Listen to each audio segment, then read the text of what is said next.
Hello, I'm Jackie, and today I'd like to introduce you to Rosemary Cunningham. Hi, Rosemary. Hi, Jackie. Thank you for inviting me. It's okay. Good to see you. So, Rosemary is a money mindset and business coach. She is a healer. She's a highly sensitive person and a nurse. But apart from that, she also runs the highly successful Winning Women networking group, which is probably where I first met you, wasn't it, Rosemary? I think so, but we've never actually met in person, have we? But we Yeah, get a we lot of. have. Have we? Yeah, several Oh, times. I've been to some of your meetings, but a long, long time ago. oh, goodness me. Well, we've been going for a while. Yeah, Yeah. it was a very, very long time ago. Leon C, I think I Yeah. came down to. Yeah. Oh.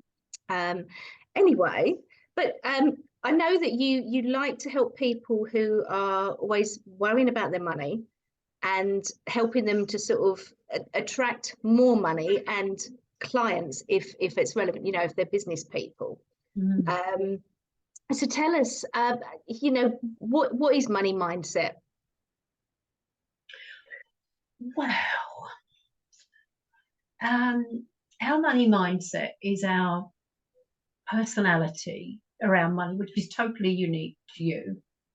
Yours will be different to mine. It may be similar, but it's been affected by what we've heard about money when we were growing up, particularly before the age of about 7, what we were hearing, what we were experiencing. So it could have been, and there's also a direct correlation between our self worth and our net worth. So, for instance, if you were a little girl and you were with your grandma and you've been a bit naughty that day and you said, Granny, can I have an ice cream? Well, I don't think so. You haven't been very good, have you, Jackie? And only good girls get ice cream, don't they? And people do still talk like this, don't they? And then particularly if you're a highly sensitive child, like I know you were and I am, that can almost throw us.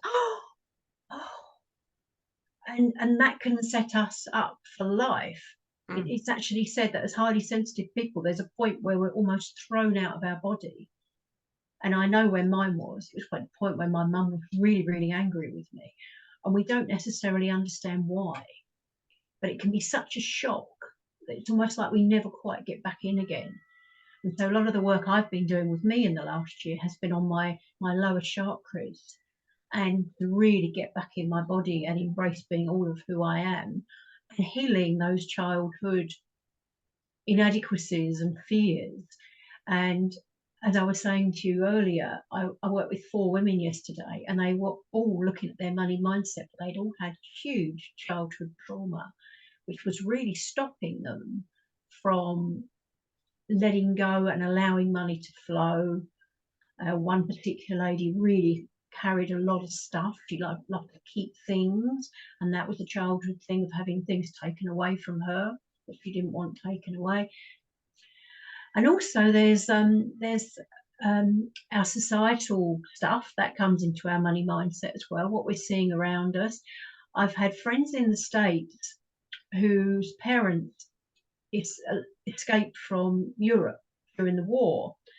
And they grew up with parents who still had a suitcase on the top of the wardrobe, ready to run if anything happened. Now, that was still packed and ready to run. So they grew up with these parents with all these stories about having nothing and everything could be taken away from you overnight, literally everything. Mm. And so there was this massive insecurity in their personalities around actually keeping anything, whether it was money, whether it was wealth, but maybe it was people as well. Nothing was to be taken for granted. And when you've got that fear as a young child and everyone around you is also experiencing it, you've got nothing to lean into. And and when we really look at the energy of money, because one of the exercises I do with people is to step into becoming money. We imagine there's money out in front of us, and then we step into it and we become money. And we ask it what it's got to tell us and share with us. And almost without exception, money wants us to relax and flow and enjoy, and it wants to help us be happy and to share and to change the world and really have fun and laugh. It's almost like it's this force for good, but we project all sorts of stuff on it And it doesn't really like that. It often comes back with, you know, stop telling those stories about me. They're not really true.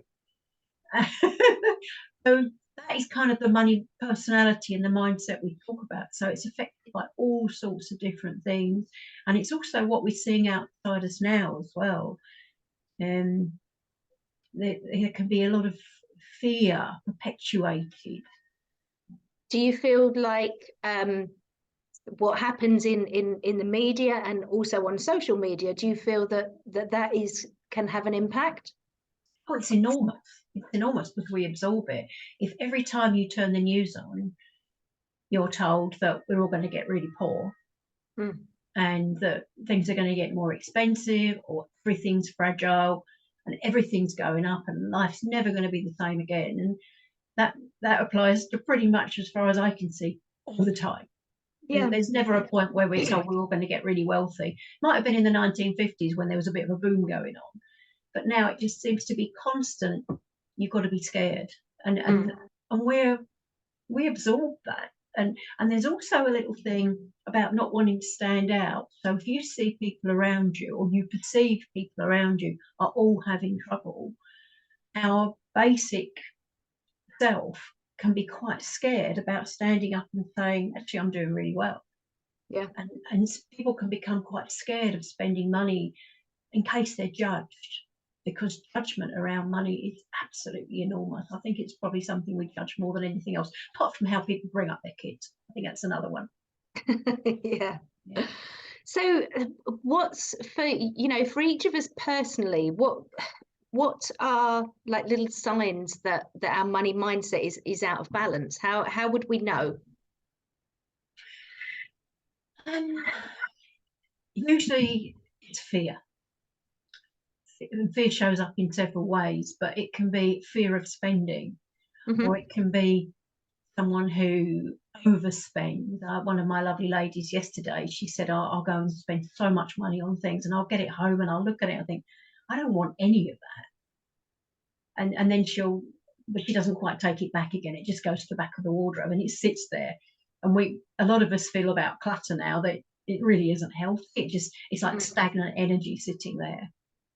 And stagnant energy in any part of you, whether it's your body or your cupboards, is not particularly helpful. And so it can show up as overspending. It can show up as being really scared to spend anything. Oh my goodness, I've got to buy a new pair of school shoes for the child. Oh, and sometimes people have enough money, but they're so conditioned to worry about it, they just find it difficult to spend. One of my aunties said to me once, "Oh, I wish I could spend money like you do." And we'd all been given an inheritance from an aunt who died. She was 101, and she left us all something like, I don't know, 300 or 700 pounds. And I went off to Sedona with mine in the States. I had the most amazing trip. I went to this wonderful spiritual place. It was completely life-changing. And she saw my pictures on Facebook and was really quite envious, because the only thing she could do was put it in the bank account, even though she'd got 2 houses and plenty of money. There was so much fear around being judged about spending it or getting it wrong. But what if it's not a good investment? What if I get it wrong? Well, I'm a bit the other extreme. One of my money archetypes is a maverick. So I've lost quite a lot of money on different things, which I'm not proud of, but it was just part of the path. But I have to bring myself back to center and say, okay, I forgive you, and do a bit of what we were just saying, ho'oponopono on it. I forgive you. I'm sorry. Thank you for this lesson, and I love you anyway. And then move on.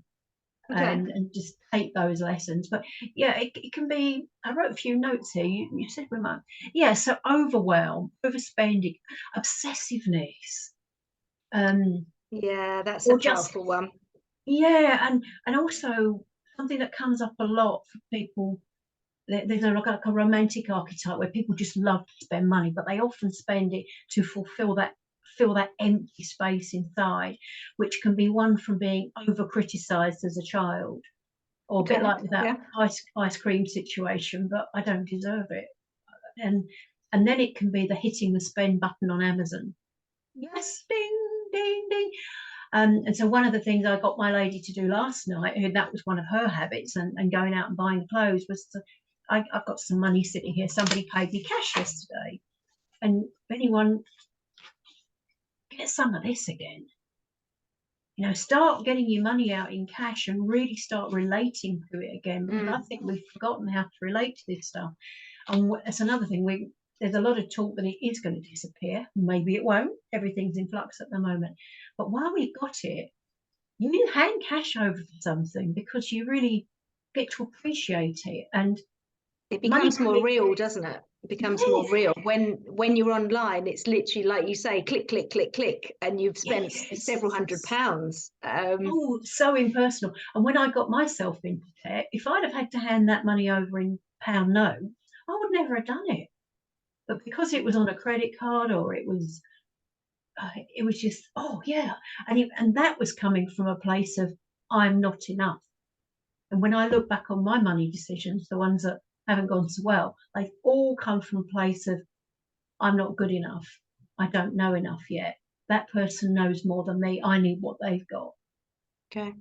And an enormous amount of fear as well. And when I did some questions with the women yesterday, and one of them was, the first question, wasn't it? My biggest fear about money is, and we compared answers afterwards. This is an amazing question to ask.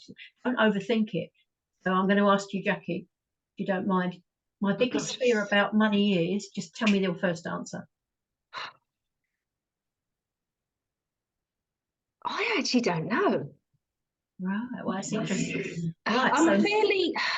I once heard the phrase, "Learn to love your bills," and I think that has just really sat really well with me. I sort of, you don't necessarily like your bills, but I learned to accept that it's okay, that it is what it is. There's certain things that you have to pay. Yeah. And I have a certain amount of trust around that I will be supported, financially and stuff. So that's a really difficult one for me to answer. So maybe you've done quite a lot of healing already on it. Healers, we do. But for me, what came up yesterday was, my biggest fear about money is, I'll lose it all and I'll be on the street. Okay. Yep. And the other women, when I went through and we all compared answers, and they went, really? I've never known that from you. And I think I had a past life experience. I can remember being in a healing with a group of other women, and I was rocking, and I was a woman begging to feed my children. And it was so real when it came to me. And if that's part of my past that's forming my current money mindset, then that's where that comes from. And that was my first answer. And it's still there. It may never go away because it's me. And also, we teach what we're most here to learn. Now, I've had a really sticky path around money, but because it's been so sticky, I can be very vulnerable, and I've got a lot to share. And I've also got an enormous amount of empathy and compassion for other people who are experiencing money problems.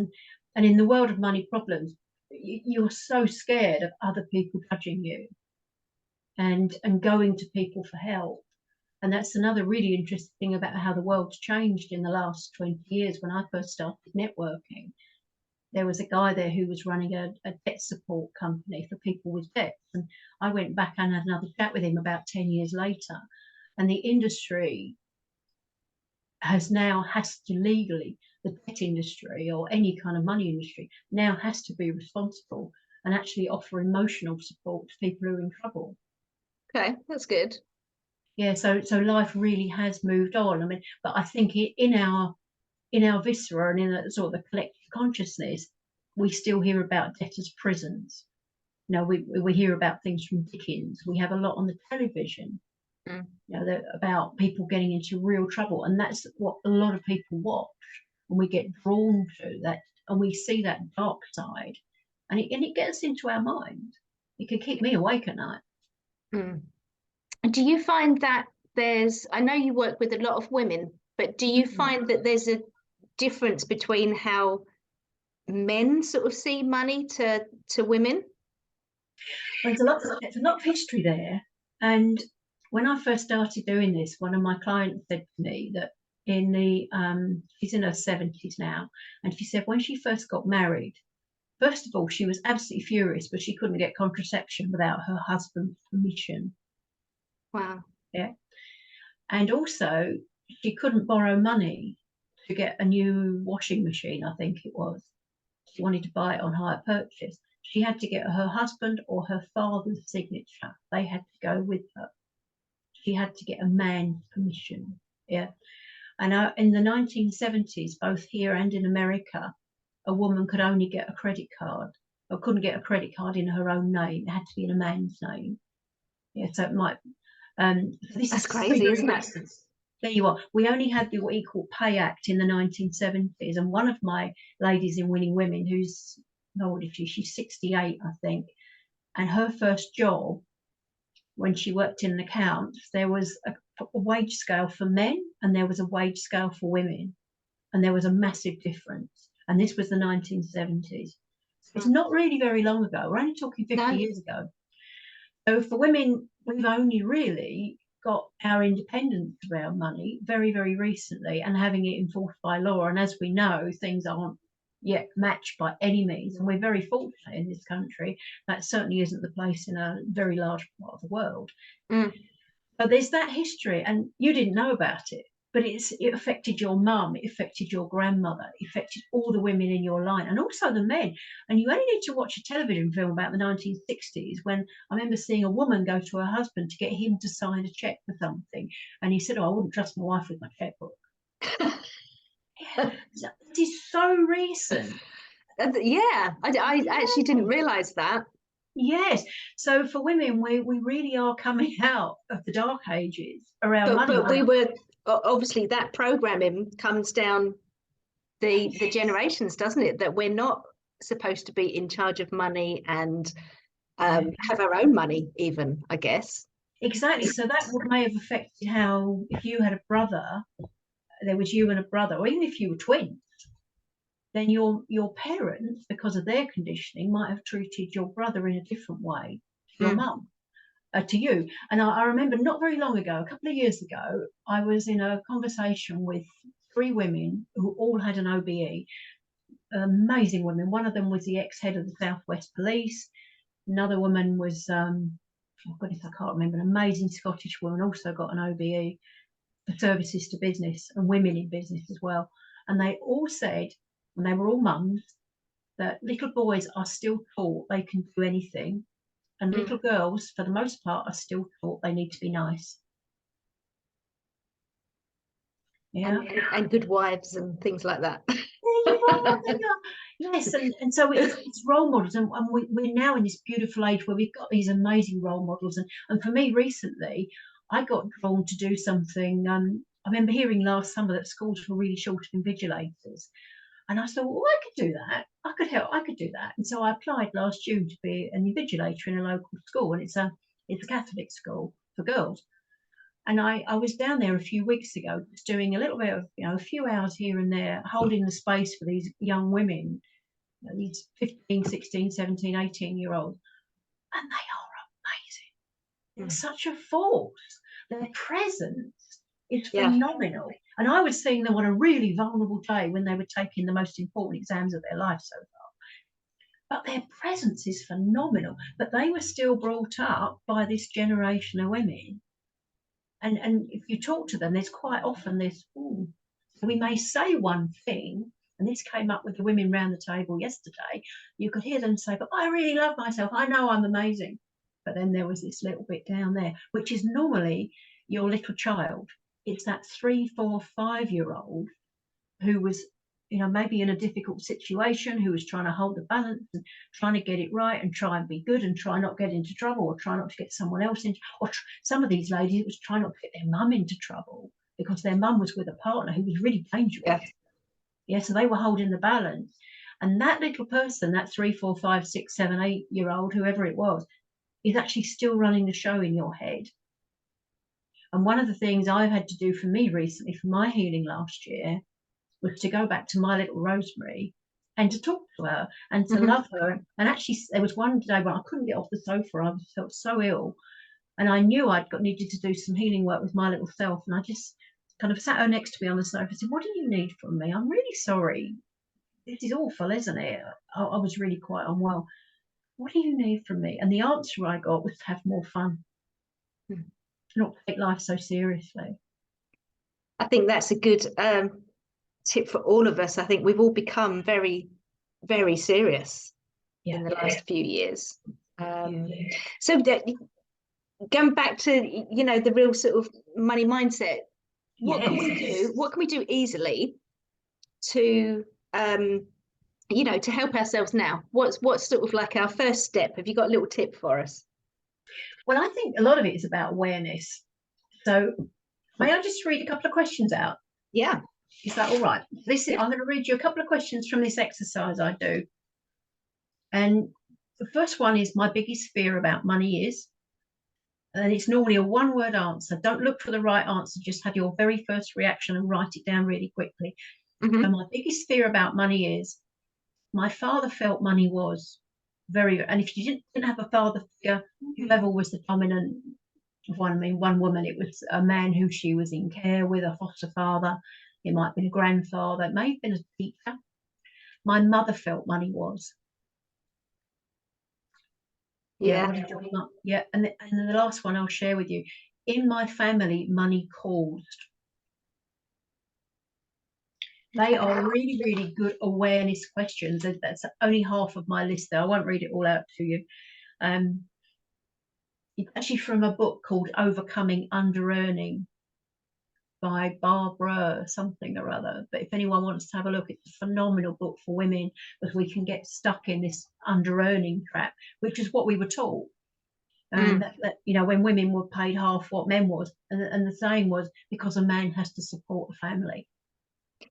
No Yeah. consideration for women being fathers or anything. That was the way it was, and people tended not to question it. And then women started to question it. Hallelujah.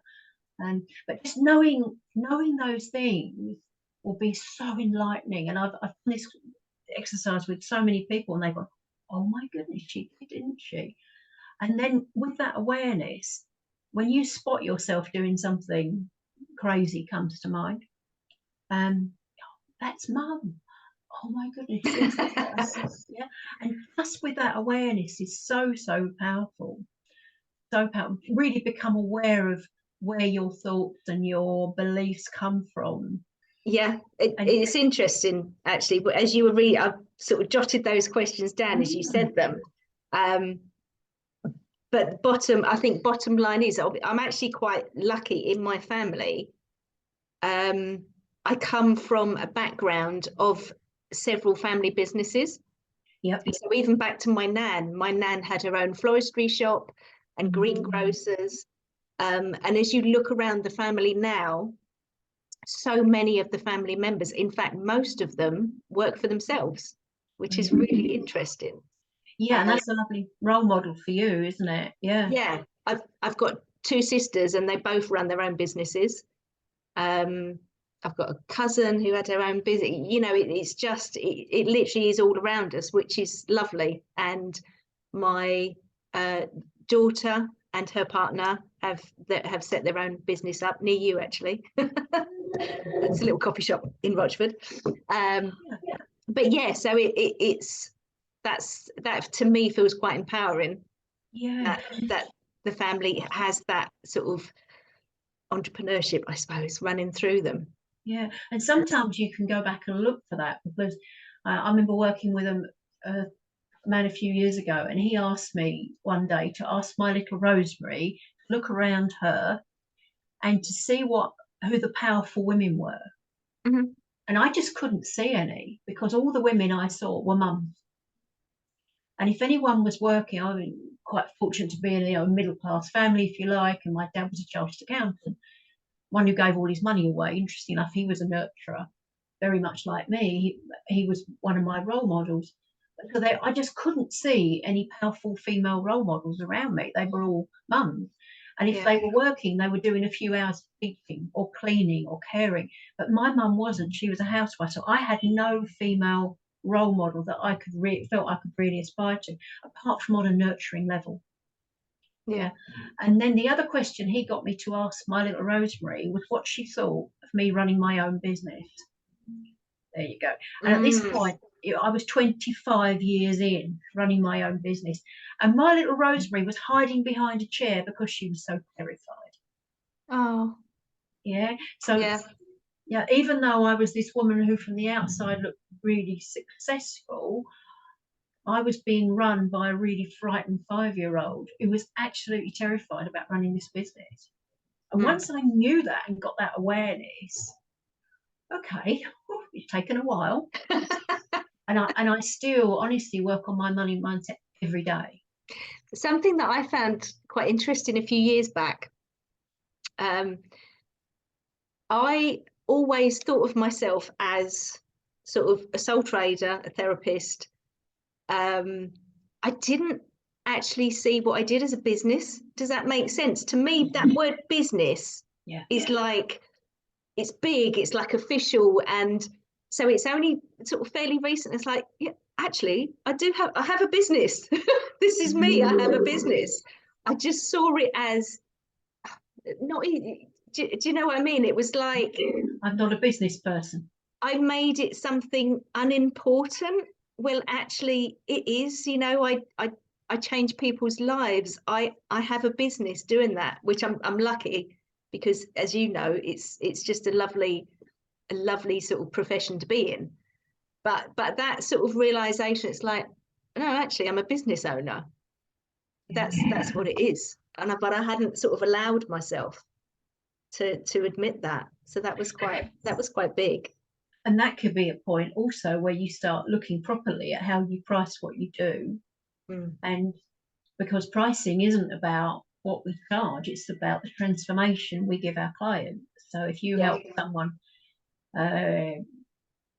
you do food sensitivity testing, don't you, and everything that goes with that. So someone comes in and they're in pain, so they're scared to go out in case they need a toilet in a hurry, or a bit like me the last year, they're bright red, so they don't want to go and make a video. Once that resolves, the transformation can be night and day, can't it?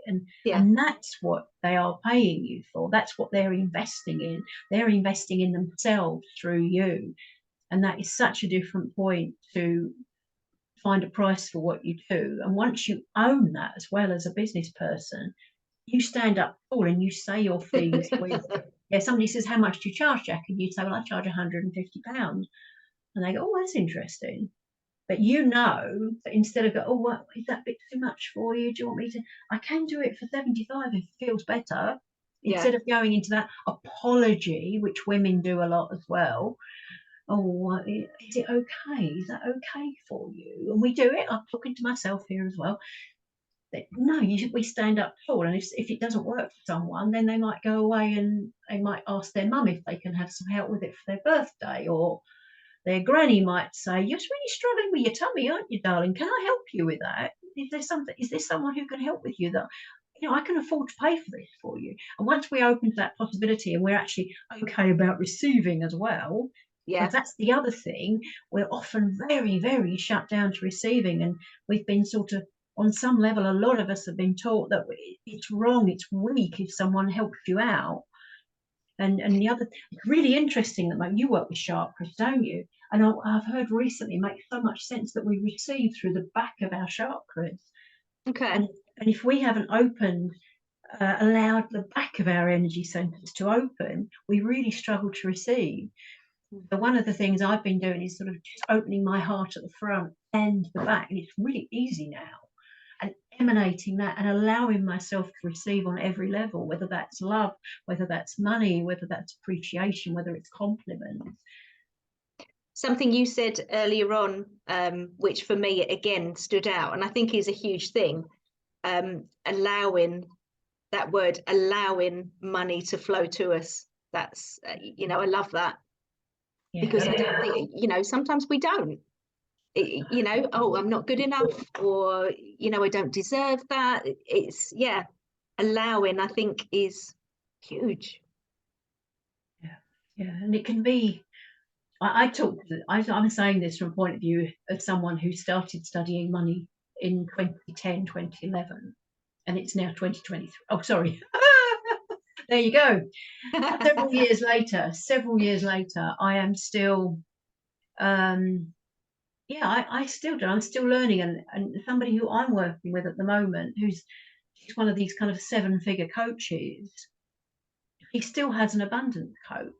Mm. And last night, she shared an hour and a half with her abundance coach. But she says, I'm here and I know I've got so much more to learn. Yeah. And I heard a wonderful phrase yesterday from someone I'm working with at the moment, which is, it's not your fault. So maybe all this trauma that you realize you brought from your mum or what you taught, it's not your fault. There's no blame there. It's okay to just say, oh, it's all right. It's okay. However, it's yours and it's your responsibility now to do some healing on it if you want to move forward powerfully. And also, Yes. a lot of people who come and work with me, they've got children and then they've got grandchildren. And my grandma was probably the most influential person in my life as a young child.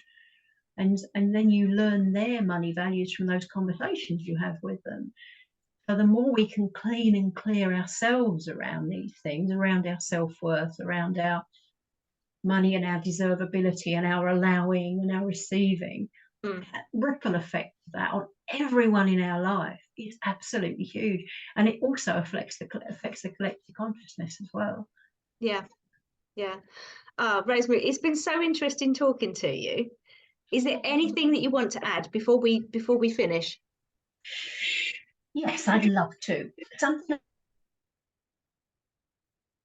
I worked out from a real point of inspiration. I got them to sit around the table and write a letter to money, and I did the same. Mm-hmm. And what I wrote was, thank you so much for being there for me. Thank you so much for being there for me and giving me lovely food and all these amazing opportunities I've had in my life and the training I've been paid for. Thank you for being there and allowing me credit.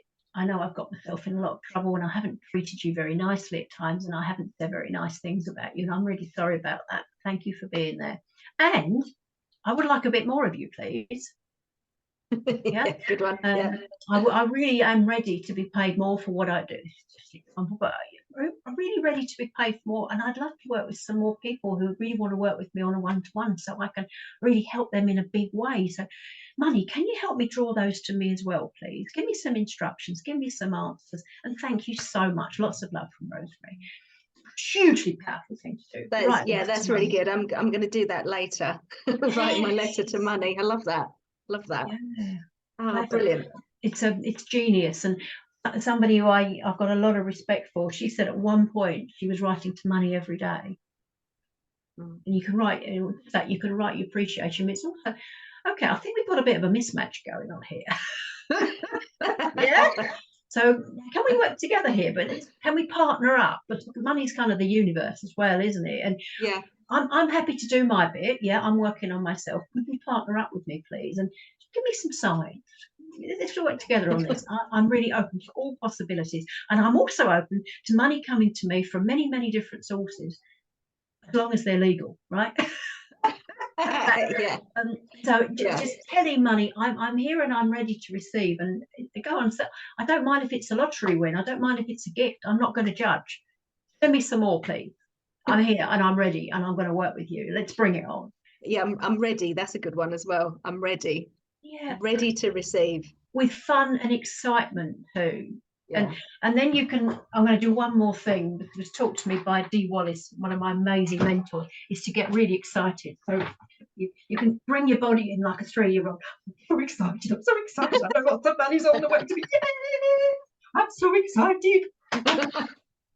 Well, and that really lifts your energy and makes you open and magnetic and excited. And it really also makes your inner 3, 4, 5-year-old really happy for playing. Yeah. And that's when you integrate all the bits of you and life starts getting much more exciting. And we all need a bit more of that, don't we? Yes. And I'm talking to myself as well. I haven't done that for a few days, so I feel quite liberated. I've just got excited.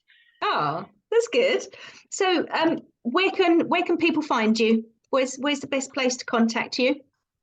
Well, my website is rosemarycunningham.co.uk. There's quite a lot on there. There's some blogs I've written on there if you want to know a bit more about how I've worked, some testimonials from clients. Winning Women is just that, Winning Women Essex. That's the group I run, and Okay. we have an online meeting as well now, so it doesn't matter where you are. What else have I got? Oh, I've started to run spiritual business retreats in Glastonbury. Okay. So they're called Soul Nurture Retreat. So there's a Soul Nurture Retreat group as well. Are you on Yes. social media?